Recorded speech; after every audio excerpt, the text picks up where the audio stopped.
All right, one more. Except it's a war in a place you've never been. It requires all of your money and then eventually will require your children as well. That's what they're trying to get you jazzed up about. That's what they're trying to get you pumped up about. You're not going to believe it. We've got something new. Finland, perhaps? Ooh. They like it.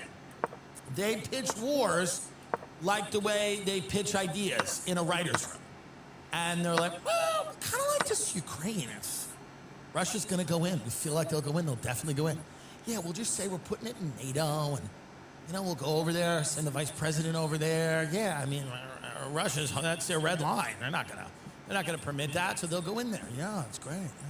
So we're gonna help overthrow the Yanukovych government. We'll talk about putting Ukraine in NATO. Russia will invade. We'll bleed Russia dry over 2 years. We'll get all the Europeans together. Yeah. Well, that starts to go away. Well, you get the Hezbollah thing. Well, that's always gonna pop up. They're always good for a couple $100 billion. Blah, blah, blah, blah. Then they're getting the South China Sea ready while you got Hezbollah. And you are broke. Your kids are tattooing themselves, as Eric Weinstein said the other night brilliantly, and mangling themselves because they don't believe in the future. And you're sitting there, and there is no plan at all to do anything for you except perhaps make your suicide pod less expensive. That is the only thing they're going to do for you at the end. They're going to say, hey, there it is. That's where you're going. That's where you're going. That's where you're going. If you don't get on with the program, that's where you're going. If you don't start signing missiles at the Reading Market in Philly or Pittsburgh, wherever it is, you're going into the pod. I mean, what does that even mean? Zelensky and Shapiro unite for Ukraine. No one even knows what that means anymore. You're not getting Crimea, all these things. And I'm telling you right now, it's the calm before the storm. You can feel it. There's a calmness. People don't care. Nobody knows what time it is. Again, I'm quoting Weinstein. Again, my dinner party friend at Crazy Whitney's. But he's right. Ooh, I like that. And I'm not saying, by the way, that Hezbollah shouldn't, face consequences for whatever the hell they do. What I'm saying is that this has become an insane, endless march towards a conflict that seems unwinnable, and that it will just explode in a regional war, and it could then end up being a world war, which I think we all want to avoid. Don't we? You're not defending, when you say you don't want a war that's exploding, people go, well, then, what do you think? It's you now. You wouldn't like to live with Hezbollah. I don't live with Hezbollah. It's crazy. It's like when you talk about immigration and they go, well, what about citizens who commit crimes? You go, well, you can't deport them. Everyone would want to deport a lot of people that are citizens here. Please play some of Ellen DeGeneres' new special. It's the greatest thing that's ever been done. It's the greatest thing that's ever been done. The coffee's going everywhere. I will not leave until I see Ellen DeGeneres' new special. Oh, I could have taken that shit. And it was recorded in Gaza. Those are bombs from Gaza. Well, let me catch up on what's been going on with me since What's been going on with you?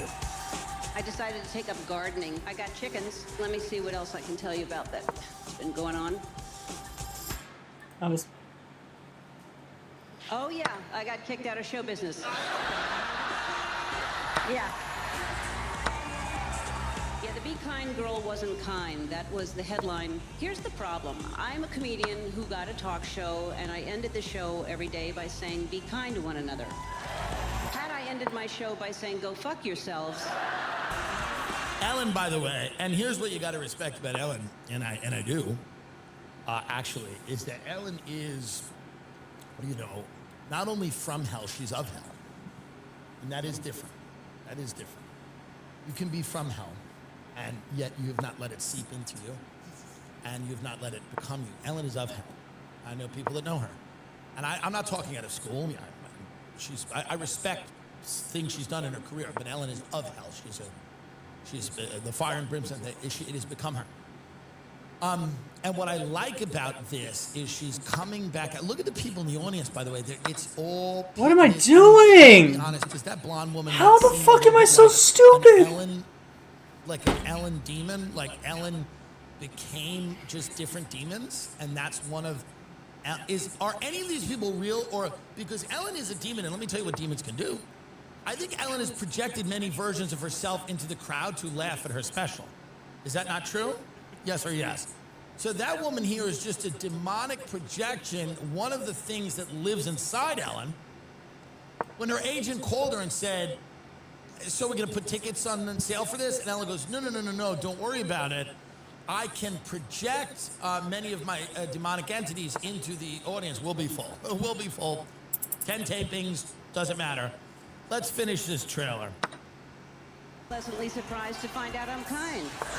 Great real estate Most portfolio. women aren't raised with confidence. We're too self-conscious, which is why you rarely see a woman playing air guitar. I didn't go into this business for money. It was about healing my childhood wounds. I thought if I could make people happy, then they'll like me. And if they like me, I'll feel good about myself. And all I can say about that is thank God for the money.